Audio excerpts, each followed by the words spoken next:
ଆଜି ଦିନଟା ମୋତେ ଏମିତି ଯିବ ବୋଲି ମୁଁ କେବେ ଜାଣିନଥିଲି। ଦିନସାରା ଉପାସ ରହି ରାତିରେ ଖାଇଲି। ସକାଳେ ସକାଳେ ମୁଁ ବ୍ରସ୍ କରି ବାହାରି ପଡ଼ିଥାଏ ଦୋକାନକୁ ଯିବା ପାଇଁ। ଦେଖିଲାକୁ ବହୁତ ଟାଇମ୍ ଲେଟ୍ ହେଇଯାଇଥାଏ। ସେଥିପାଇଁ ବ୍ରସ୍ କଲି। ତାପରେ ସେ ଭାଇ ଆଉ ତାଙ୍କ ସ୍ତ୍ରୀ ଆସିନଥିଲେ, ସେଥିପାଇଁ ବିସ୍କୁଟ୍ ଥିଲା ରୁମ୍‌ରେ, ବିସ୍କୁଟ୍ ଖାଇଲି। ତାପରେ ହେଉଛି ରେଡ଼ି ହେଲି ଦୋକାନକୁ ଯିବା ପାଇଁ। ରେଡ଼ି ହେଇକି ଗଲାବେଳକୁ ବି ବହୁତ ଲେଟ୍ ହେଇଯାଇଥିଲା। ସେଥିପାଇଁ ଯାଇକି ସଙ୍ଗେ ସଙ୍ଗେ ଦୋକାନ ବାହାର କରିଦେଲି। ଯେତିକି ପାଣି ବୋତଲ, କୋଲ୍ଡ ଡ୍ରିଙ୍କ୍ ସବୁ ଆଗରେ ରଖିଲି। ତାପରେ ଦେଖିଲି ଦୋକାନରେ ସବୁ ଠିକ୍ ଅଛି। ଦେଖିଲାକୁ ଦୁଇଟା ଜୁସ୍ ଖରାପ ହେଇଯାଇଥିଲା, ତାକୁ ଅଲଗା ସାଇଡ଼୍‌ରେ ରଖିଦେଲି। ରଖି ସାରିଲା ପରେ ଯେଉଁ ନୂଆ କଷ୍ଟମର ଆଇଲେ ତାଙ୍କୁ ଜୁସ୍ ଦେଲି। ଯେଉଁ ନୂଆ ନୂଆ ଜୁସ୍ ଥିଲା ତାଙ୍କୁ ଦେଲି। ତାପରେ ମୋତେ ଟାଇମ୍ ବହୁତ ଲେଟ୍ ହେଇଯାଇଥାଏ। ଏ ମଉସା ଶୋଇ ପଡ଼ିଥିଲେ, ତାଙ୍କୁ ଡାକିକି ଗଲି ଖାଇବା ପାଇଁ।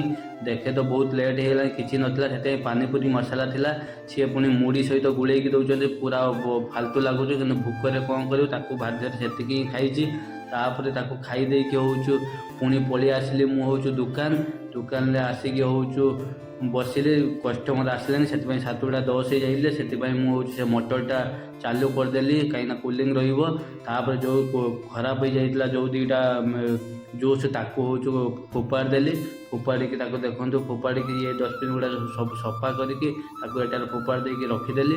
ତାପରେ ଆଜି ସୋମବାର, କିଛି ବି ଖାଇନାହିଁ। ଆଜି ବି ସେ ଭାଇ ଆଉ ତାଙ୍କ ସ୍ତ୍ରୀ ରାତିରେ ଆସିବେନି, ମୋତେ କହିଲେ ହୋଟେଲରେ ପୁଣି ଖାଇଦେବା ପାଇଁ। ସେଥିପାଇଁ ଆଜି ସୋମବାର ଯେହେତୁ ଭେଜ୍ ହୋଟେଲ ଖୋଜିଲି। ଭେଜ୍ ହୋଟେଲ ଖୋଜି ଖୋଜି ଗୋଟେ ହୋଟେଲ ପାଇଲି। ଯାଇକି ସେଠି ଦେଖେ ତ ଖାଇବା ବେଶୀ କିଛି ଭଲ ନଥାଏ। ଭାତ ତରକାରୀ ଏସବୁ ଏଠି ତାମିଲନାଡ଼ୁରେ ମିଳୁନାହିଁ ରାତିରେ, ଓନ୍ଲି ଦ୍ୱିପହର ଛଡ଼ା। ସେଥିପାଇଁ ଦୋସା ମୋତେ ମଗେଇକି ଖାଇବାକୁ ପଡ଼ିଲା। ସେଇ ଦୋସା ଗୋଟେ ଖାଇକି ହିଁ ମୋତେ ରାତି ସାରା ରହିବାକୁ ପଡ଼ିଲା, କାହିଁକିନା କିଛି ଖାଇବା ସେ ହୋଟେଲରେ ବେଶୀ ଭଲ ନଥିଲା। ସେଥିପାଇଁ ମୁଁ ରୁମ୍‌କୁ ପଳେଇ ଆସିଲି। ରୁମ୍‌ରେ ଆସିକି ଦେଖେ ତ କେହି ନାହାନ୍ତି। ଏକୁଟିଆ ଭଲ ଲାଗୁନଥାଏ, ଖାଁ ଖାଁ ଲାଗୁଥାଏ। ସେଥିପାଇଁ ତାଙ୍କ ରୁମ୍ ଲକ୍ ଅଛି। ତାପରେ ଠାକୁରଙ୍କ ରୁମ୍ ଖୋଲା ଅଛି, ପୂଜା କରିନଥିଲି। ରାତିରେ ଗାଧେଇକି ପୂଜା କରିବି। ତାପରେ ଦେଖନ୍ତୁ ଏଇ କିଚେନ୍। ତାପରେ ଜୟ ଜଗନ୍ନାଥ।